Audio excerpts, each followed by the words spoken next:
All right, ladies and gentlemen, good afternoon, good morning, good evening. My name is Christopher the Artist. Welcome back to another video here on General Spirit Creates, where we continue our Republic Commando tutorial series. We left off with the helmet in the last video, along with doing the visor. In this episode, we're going to be tackling the arm parts of the armor. This first segment here, we're going to be kind of going over the materials and supplies that you are going to need, as well as some of the recommended tools to have on hand. If you need to pause the video here and jot down the information, you are more than welcome to.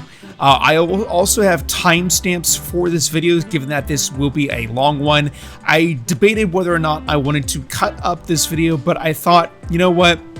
I'd rather have all the information in one spot, and then if you need to refer back to any one particular point in the video, you are absolutely welcome to do so with the timestamps.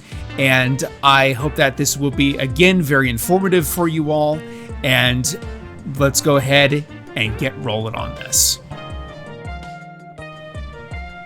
Alright, ladies and gentlemen, so the first parts that we're going to be tackling in this video are the forearms. These are without a doubt one of the harder pieces that we're going to be doing for this video. It's very involved, but it's a very straightforward process. The first thing that we're going to be doing is taking our tape and running a line along the long axis of the forearm on either side.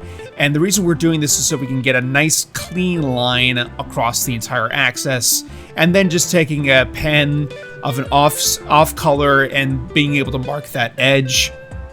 And then from there, we're going to go ahead and take our box cutter and score the edge itself, going slow. Obviously, this is sped up at 2x speed at the moment. And next, we're going to take our pliers and snap off the excess material. Don't necessarily throw this material away. You can use this for a later mixture of what we're going to be using for ABS sludge or ABS slurry. It's always good to have the extra plastic on hand because it creates nice bonds later on. Once you have all those pieces cut, you're going to want to go ahead and grab some of that extra plastic that came in the kit and make some shims. Give it, cut them about maybe 1 inch in width. And you're going to need also a good amount of clamps along with glue, and some accelerators also helpful. And what I'm doing is I'm lining up the edges to where that groove at the bottom is going to be, consistently all the way around. We're going to go ahead and choose one side to glue up first. And what I'm doing right now is just cutting the shim to length, making a little mark, scoring it, and snapping it off. And I'm going to make several of these so that we can have them for, both sets of forearms. The next part that we're going to also look at is scoring off this little bit here so that we can account for the groove and recess that is in place. It's okay that this is broken up a little bit, but it definitely helps maintain a nice transition and a nice clean and strong seam between the grooves. We're going to go ahead and just glue these bits in place now, focusing on one side.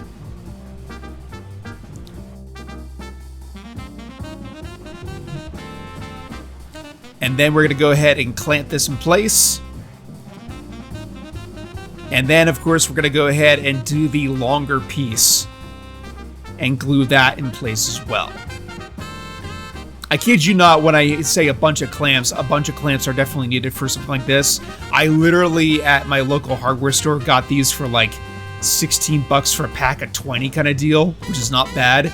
I definitely like the larger and medium-sized squeeze clamps in this case, which are very beneficial and helpful. Once you have that, once you have both shims on that one side together, you're going to go ahead and glue those parts. Again, like I said, making sure to take into account that groove is going to be your determining point along the entire transition here. Go ahead and glue those in place, and then try to line up the edges as clean and as best as possible. Clamp them in place, and then you can hit them with accelerator later on. Alright, and once you have that side dry, you're going to go ahead and glue the other side in place. It's always nice to do one side and then the other. It's okay if the back end in this case sticks out a little bit. We're going to be cleaning that up later, but again, the important part is maintaining that groove transition between the two halves of the forearms. You also note that I didn't really size these forearm pieces to my own body. You may want to do that, but the Republic Commando forearms are just huge in general. And so the fact that they are oversized is not a massive deterrent in this case. And so once those parts are connected, you can just hit them with accelerator and squeeze that glue in place until it cures. And then once the glue is all set and ready to go, you take off the clamps, and then that is your overall fit and feel for the entire forearm setup. Once you have one forearm done, go ahead and do the other one. Okay, now that we have both forearms all glued together, now we're going to go ahead and begin tackling the transition and cleanup of the forearms themselves. So we have these resin greebly attachments that we're going to be working on a little bit later, but right now we're going to go ahead and create a line here to be able to cut the forearm down to shape. First, we're going to be tackling this top edge, which is flush with the top of this greebly. And then, like what we did with the seam, we're going to, on the long edges of the forearm itself, we're going to go ahead and wrap the tape around once more at the top cuff, or excuse me, the top of the forearm. And we're going to be taking our pen again and making a nice smooth transition and making sure that this is, you know, as straight as can be.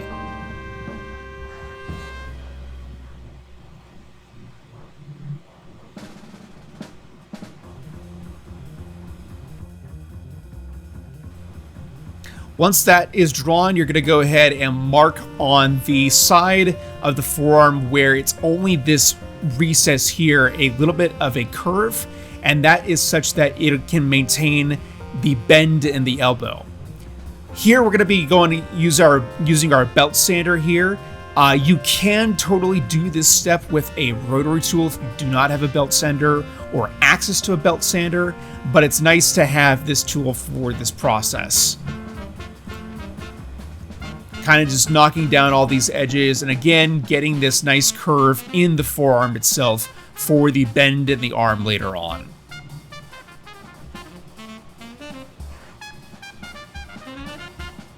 Now that we have that all trimmed up, we're going to go ahead and take some sandpaper and clean up the edges. This is definitely, especially if you've used a belt sander, but even with a Dremel, it's nice to have a nice clean transition so that you don't have any rough edges and contact with the skin.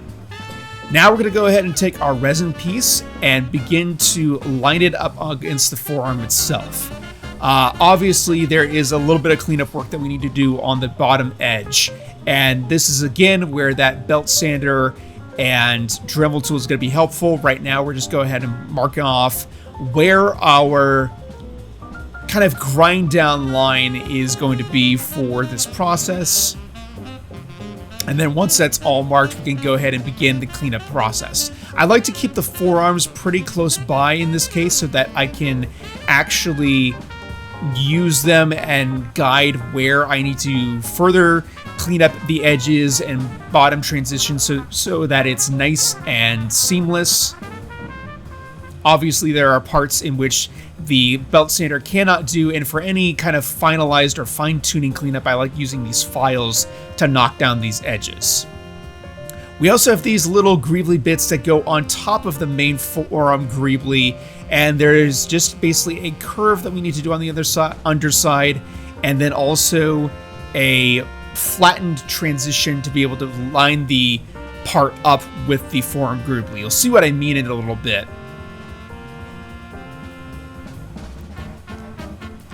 Kind of just taking it slow. It's very easy to chew through this material, so you'll want to go in nice short passes, testing along the way as you see fit. Kind of doing the final little bit of cleanup there, and this is what I meant. You'll want that flat to match up with the edge of the greebly there. And that's pretty darn close to what we need for the transition. Now we're going to go ahead and glue these parts in place. And what I like doing, just to make sure that I have things lined up, is I like getting it in place and then marking with a pen where the glue is going to be laid down such that I don't have any shifting or anything like that, to basically make sure that things are as clean as possible.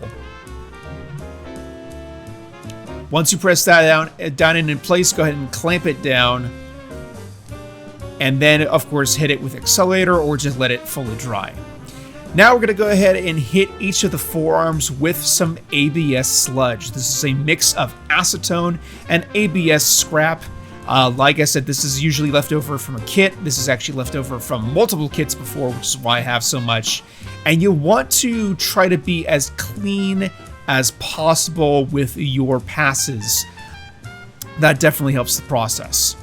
We're going to go ahead and now hit the greeblies of both the shoulder attachments that will be shown later, as well as the forearm pieces from before with a filler primer. I am using some Seymour Paints filler primer. It's a very excellent primer that fills in all the greeblies and details.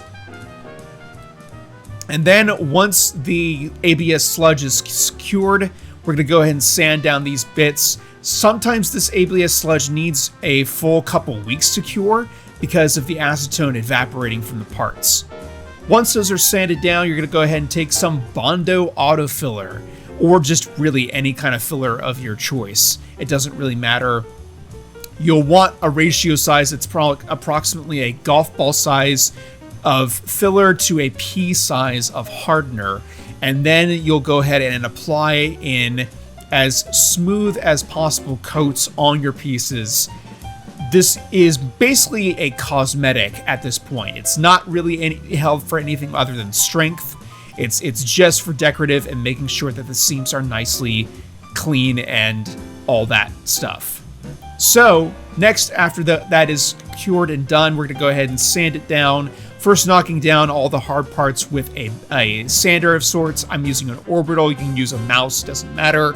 And then we're going to go ahead and wet sand the entire setup, making sure that things are nice and smooth and clean.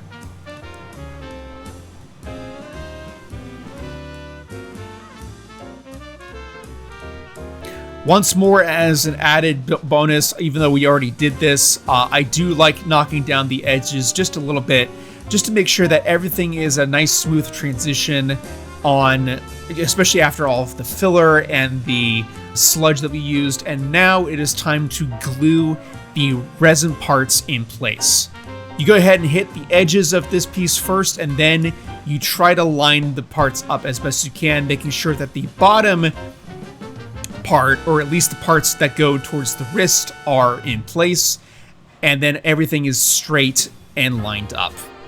You'll then go ahead and glue down the edges and hit this with some accelerator, just to make sure that those are held in place. I did this off camera, but I made sure to fill in the seams with Bondo. You'll want to make sure that those are cleaned up as well, and then we're just hitting this with some primer, just to make sure that there's not any further clean details that need to be done. And then once that is all set to go, you're going to go ahead and hit this with a base white coat of spray paint.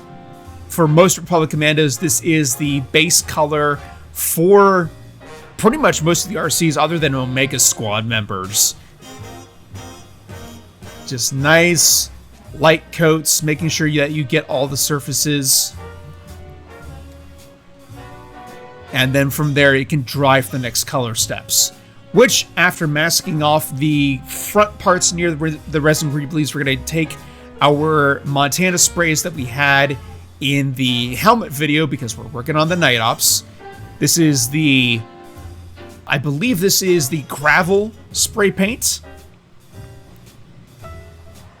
Again, you don't have to use Montana. You can use something that's pretty darn close. You don't have to use Rust-Oleum either. It's whatever paint that works for you. And then from there, we're going to go ahead and hit some of these areas with flat black primer, especially in the arms recesses there, just for a little bit of pre-weathering. Next, we're going to go ahead and take some black acrylic paint here, and we're going to be painting the squares on the bottom of the forearms itself. This is part of most of the clone looks. These are darkened squares here. And I'm just taking a detail brush You don't even need like a really fancy brush. You can just use like a craft brush like I'm using here. And I realize that this is technically a dark gray color, but once you have these parts painted, your forearms are done. Moving on from the forearms, we're going to be going ahead and tackling the elbows. These are some of the more easy parts to assemble, but it does require the forearms to be assembled, at the very least, you know, glued together in some capacity in order to be able to do the forearms and make sure that things line up. We're going to go ahead and start by doing a little bit of cleanup work on this transition. I was also using some of the references there that are part of the some of the RC artwork that's been circling around for the last, 20 years at this point. And then really just making sure that things are nice and tidy. Because of how close the edges are and how there's a bunch of curves, I am using these Lexan scissors. You can get both a straight and a curved pair. These work really, really well for plastic and really nice for especially edges like this where a box cutter just really doesn't do it justice. Once you have those parts cut out, you can take some sandpaper and clean up those edges. So now we're going to be doing the armband. This is 1-inch strip that I just cut from the extra scrap ABS that's supplied in the kit. We're going to be going ahead and gluing one side approximately in the middle of the elbow itself.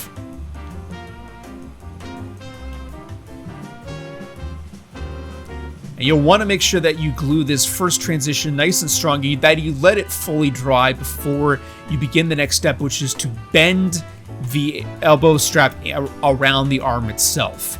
And this is where the scaling of the forearm really helps, because you want the armband elbow transition to be the same size or roughly the same size as the opening of the forearm itself. Once you get it sized and cut, you can then go ahead and glue the strap in place.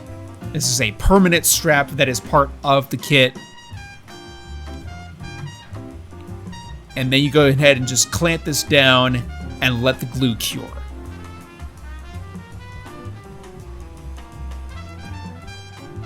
Once you have the glue cured, you can go ahead and sand the edges here, making sure that this is a nice smooth transition. Again, you're gonna be having a lot of contact with the elbow in this area, and then you're gonna go ahead and prime these pieces again with the gray spray paint like we've done with the forearms.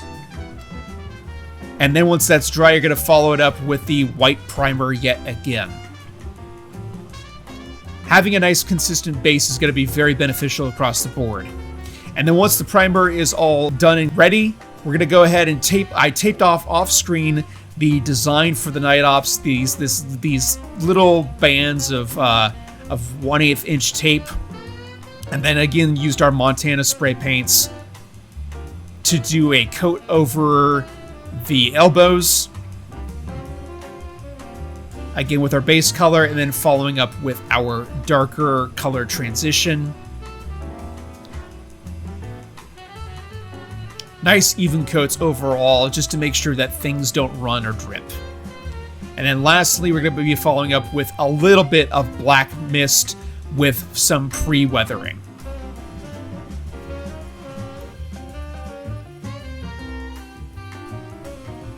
Alright, ladies and gentlemen, with the elbows done, we're going to be moving on to the hand plates. These are, again, from Polymer Armory, as I went over in the intro video. This is the left end plate, and we had the right off to the side. I went off camera, and it did a little bit of a drawn bevel or drawn edge here. This is consistent on the Republic Commandos. It is not a fluke. You're going to want to have this taper a little bit more on the thumb side of the hand plate than the outside, because you're going to, that just allows you better mobility, and it looks the part a lot better. I've also gone ahead and drawn the same cut lines on the other hand plate. We're going to be taking our Lexan scissors once more and making very short work of the plastic itself. These really just are better in every way than using a box cutter in this case. And the Lexan scissors, you know, are among all the tools, you're going to need definitely this one for sure, because they make such short work of the plastic in general. Once you have those beveled edge or those bevels cut, you're going to go ahead and sand these down. You're going to be wearing a glove for the hand plates anyways, but it's still nice to have those transitions smooth. Next, we're going to be going ahead and creating a notch cutout for the vibro blade in the left hand plates. And with this, you don't even really need anything fancy. You don't even need your rotary tool. We're just going to go ahead and use a round file and begin to grind out our transition. And literally within like a couple minutes, you'll have something that is pretty darn close to perfect in terms of a transition that allows for the blade to go back and forth without scraping the top of it.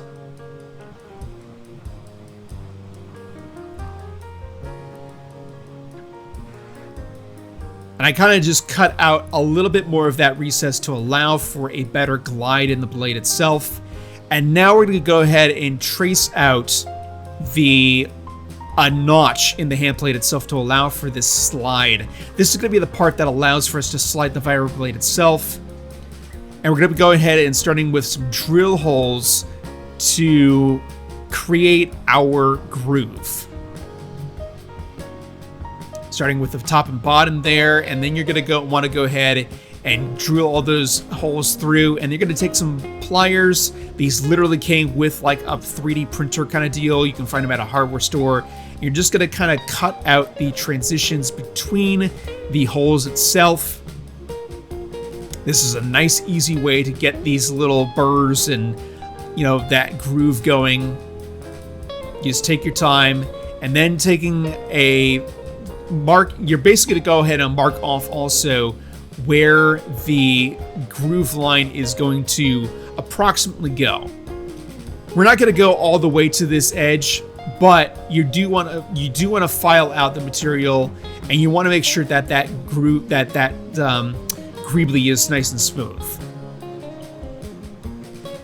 We're going to go ahead and hit these with paint, because you definitely want to do this before installing the vibro blade itself. And then with our hand plates in particular for the Night Ops setup, if you're following along, I taped off both the top Y shape here and the middle section of the right hand plate there. And again, using our Montana lineup to be able to spray the gray tones on here. All right, and then from there, you're going to want to take some flat black, or at least the flat black we've done, like with what we've done with the other pieces, and doing a nice mist coat over the top for some added pre-weathering. All right, next we're going to be moving on to the blade, and as you can already see, I've begun work on it. So we're going to be doing this kind of charcoal gray painted detail on the blade itself. Basically, I'm just doing a mix of dark gray with some black to kind of offset it. And I'm using some Angelus branded paint itself. This stuff is typically used for leatherworking, but it's thicker consistency than normal acrylics or most commercial acrylics. And the whole point to this is basically just filling in or painting in these details, which are on the references themselves. We're kind of doing this upside down U shape as we're facing the back of the blade itself, kind of going around this island transition on the blade. And you're definitely going to want to do a few light coats to this. It's not going to be sufficient with one coat because it's resin. The paint will want to kind of not scraggle, but kind of be uneven edging. It'll kind of want to resist, or at least the resin will kind of act as a resist in this case. So doing a few coats in this instance is going to be very beneficial. Once the U, of course, is done, I'm now, of course, hitting the edge of the blade itself, making sure that this is a nice, clean transition.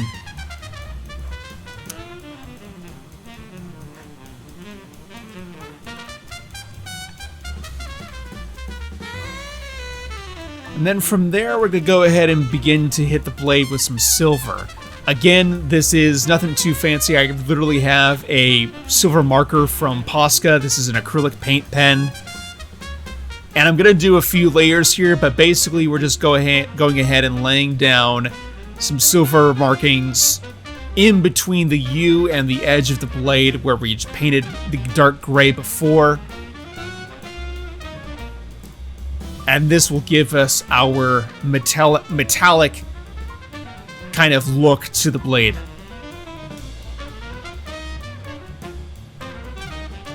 Kind of just outlining the edges first.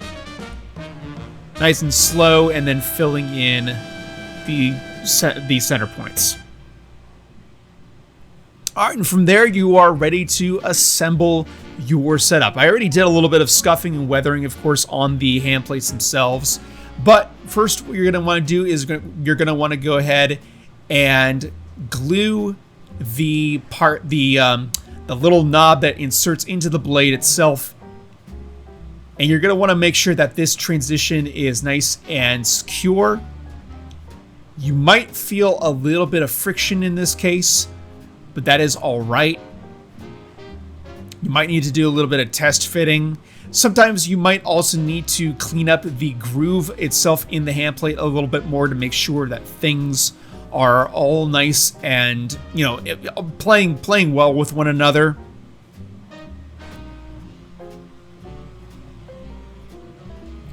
But sometimes it's just a matter of, you know, fitting it in place. And then you can kind of do a test fit to make sure that everything is in place. It does catch a little bit, and that's okay. You can go ahead and sand this down as needed. But what matters is that you can then go ahead and begin to glue these parts in place. We're going to go ahead and glue the slide in first using these little notches in the top, which fit right into the top groove or the underside groove of the hand plate itself, and then also these wings on the side. Again, we're not gluing the actual hand plate.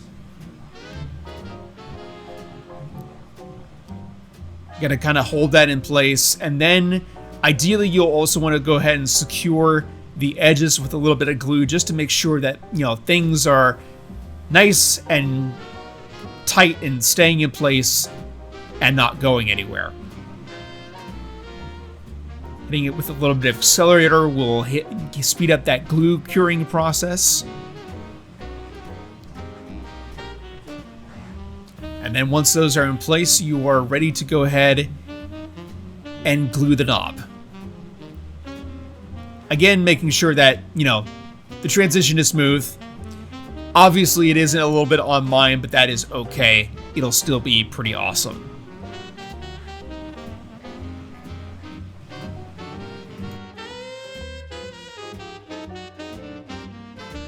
Alright, with the hand plate step, we're going to move on to the biceps. I'm going to kind of be running through this bit a little bit because a lot of the techniques are going to be very similar or carried over from the forearms.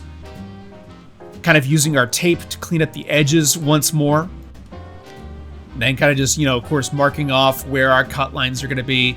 I've, of course, already marked off also where the cut lines are going to be for the grooves, or rather the recess in the bicep itself, and then also these notch cutouts, which you can go ahead and trim out with the box cutter or Lexan scissors, whatever you want, and then snap that out to try to get a nice clean transition as possible.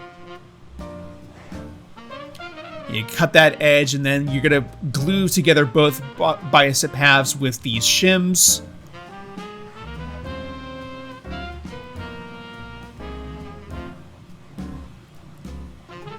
Kind of just getting a few of these ready. Again, this all comes from like the extra plastic from before. And then once you have that ready to go, you can go ahead and then begin to glue the shims in place, securing them, of course, to one side. Holding in place with clamps, letting that cure fully, because you want these shims to be nice and strong, and making sure that they aren't going anywhere.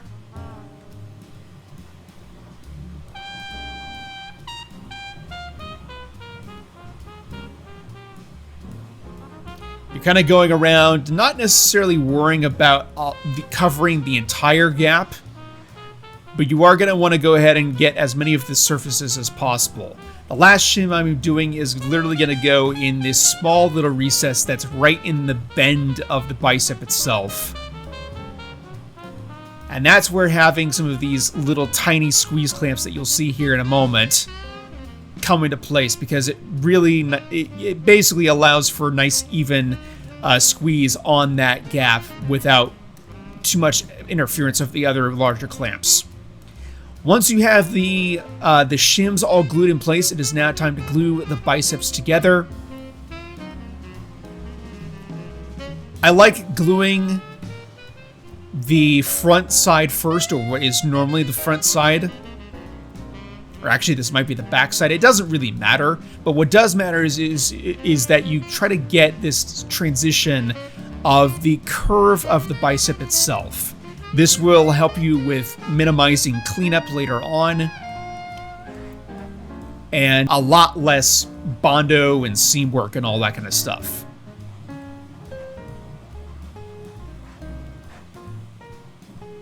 Having that extra shim in the middle can sometimes interfere with the ability to line this up perfectly, but if you go slow, you'll be able to kind of force it into place. This plastic can take a little bit of persuasion and beating to make sure that it cooperates, but once you do have everything all in place, you can go ahead and spray down your accelerator to cure that glue instantly, and then it's all nice and clean.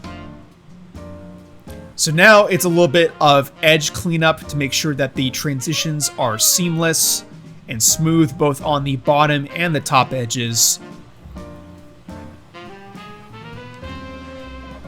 Again, minimizing the amount of cleanup work we have to do.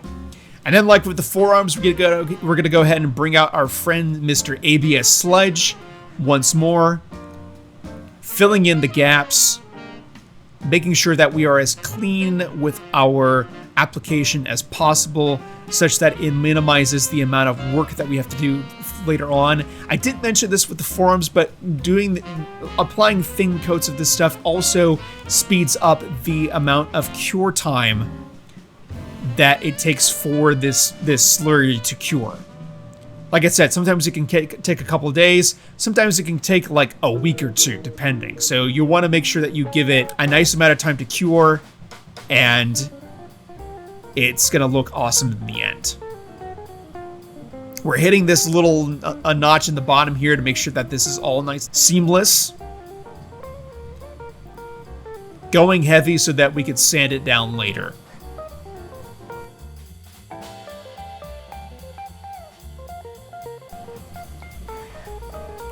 All right, I kind of skipped over this because, again, I went over it in the arms videos. You basically just do the same thing of sanding down the ABS sludge and then doing Bondo work over top of that, making sure that the seams are as smooth as possible. And then once those are ready to go, we're gonna go ahead and hit it with our paint mix. Starting with a primer, or primer gray, and then once that's dry, we're gonna go in with our white yet again. Nice even coats overall.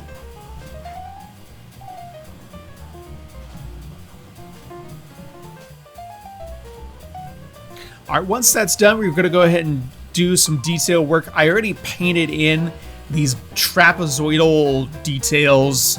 Kind of hard to describe them, honestly, but they are painted black. And then we're going to go ahead and kind of begin our tape work. I didn't really show the tape work in any of the other parts so far, but basically what I like to do is I like to start off by doing the detail work first of the smaller 1/8 inch tape typically, and then I can kind of fill in where the larger tape is going to go. Once it's all taped off, we're going to go ahead and do our Night Ops specific paint job again with the darker and lighter grays.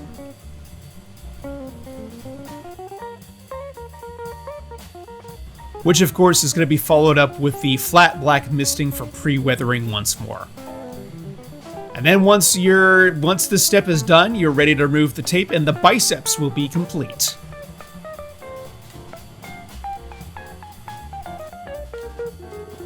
All right, ladies and gentlemen, now we're going to be moving on to the last of our arm parts, and those are going to be the shoulder bells. Now, I told this story a little bit out of order. I already painted the greeblies, or I didn't paint the greeblies yet in this section for the resin parts, as you can see there, but essentially you're going to want to sand these smooth, clean up the edges, and then the shoulder bells are pretty much exactly how we want them as far as the shape goes. So you'll just basically take the same sandpaper and clean up those edges where applicable.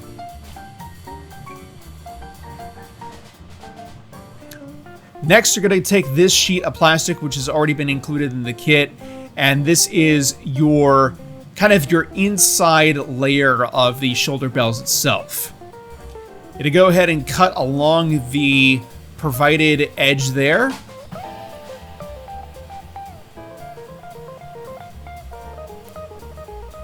It doesn't really matter what you use. You can use a box cutter, you can use the Lexan scissors like I'm doing here. And basically making sure that this is nice and crisp and all cut out.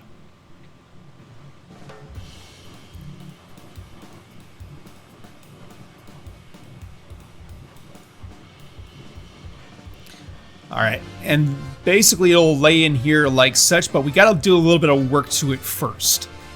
What we're going to do, and this is going to be a little bit weird to explain, but we're going to be creating some notches or cutouts in this plate itself, and we're going to be doing some pre-strapping to this setup. I've gone ahead and I've marked out a center point there, and I'm making some additional marks. Now, the thing you'll want to know is that you want to actually have these lines further back, and I'll show you where they actually need to go versus where they currently are. You want to create a little bit of room in the shoulder bell itself to account for the fact that the clips are going to be a little bit long. But the methodology is still going to be the same. You're going to want to drill out these holes, and then you're going to want to go ahead and use some nippers, some pliers there, and cut the transitions between the holes so where it's a nice open slot for us to file down and clean up in place. Now you'll notice, of course, like I said, there's these other marks here. The bottom section here is going to be the one that you'll want to focus on. And ideally, having these at a bit of an angle is going to be fine, but having them further back is going to be crucial. Next, we're going to go ahead and take some nylon webbing and begin to do the center part of the strap itself. And we've already pre-installed a 1-inch clip on there. We're going to go ahead and glue the strap down in place. And then the other thing to note, I don't show it here, but you will also need some elastic webbing. So I use nylon webbing for the center and an elastic on the side clips for the setup, and it just makes it a little bit easier. You don't have to use that, but it's nice and beneficial. You do want long enough tail because you're never going to see this part of the strap again, as it's going to get now glued inside the shoulder bell itself. You're going to want to make sure that the clips are at the top of the shoulder, or is heading towards the top of the shoulder, and we're going to go ahead and begin to kind of do a few dabs of glue in a lot of the curves and stress points. Use some accelerator to get that glue to dry or cure instantly, and then we're going to take some filament and weld it to the plastic itself. The glue is nice, but it can be brittle after a while. This is what will hold it in place. You don't have to do this step, but it's definitely very beneficial to do this setup in order to make sure that the plate stays in place for years to come. You'll definitely want to make sure that you wear a respirator or in a ventilated area because, as you can see, it is throwing off some smoke. Once you have those parts done, you can go ahead and then prime both the shoulders and the resin bits. Again, I've already done the filler work on the resin parts before. We're going to go ahead and hit these with a base layer of white, mask off, and then do our gray. Now, as you can see, I did the masking off of the center bit of white, leaving, of course, a little bit of a ring, and then the sides of the shoulder belt itself. And then we're going to go ahead and take our darker gray and hit the shoulder belt, and also hit the resin bit itself as it needs to be this dark gray color. And then, once again, some flat black, misted over for some pre-weathering. Once that's all done and in place, we're going to go ahead and remove the tape. If you're doing the Night Off specific trooper, this is ideally what the base colors should look like. And I did also mask off this area in the middle. We're going to be painting this separately. Ideally, this gets a lot of grime in the recess, which we're going to be going ahead and painting some black. And we're going to be doing a black transition on the sides as well. Now, the thing to note is that you want this to be, quote, weathered. You don't want this to be pure black, so you want to try to actually do smaller sections and wipe off as much as you can, and do, you know, wipe on, wipe off kind of situation. And then until it looks like something like this, and then the very last part that you can do is glue in this resin greebly bit.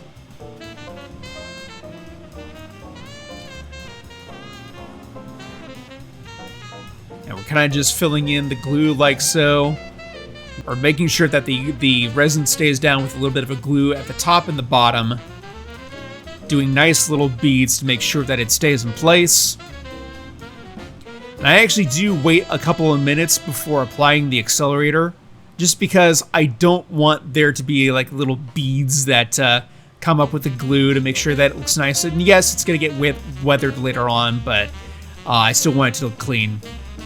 And with that, ladies and gentlemen, that concludes the arm parts. You are done and ready to move on to the next phase, which is going to be the weathering, which I have done already that weathering video, which will be coming out several videos down the line. But for this video tutorial, it's going to be it for right now. And with that, ladies and gentlemen, this is the completed set. I am so happy with how all this came together. The next video in the series is going to be the torso armor, so definitely stay tuned for that. Thank you so much for following along, ladies and gentlemen. This has been a blast to produce. Feel free to hit like, hit comment.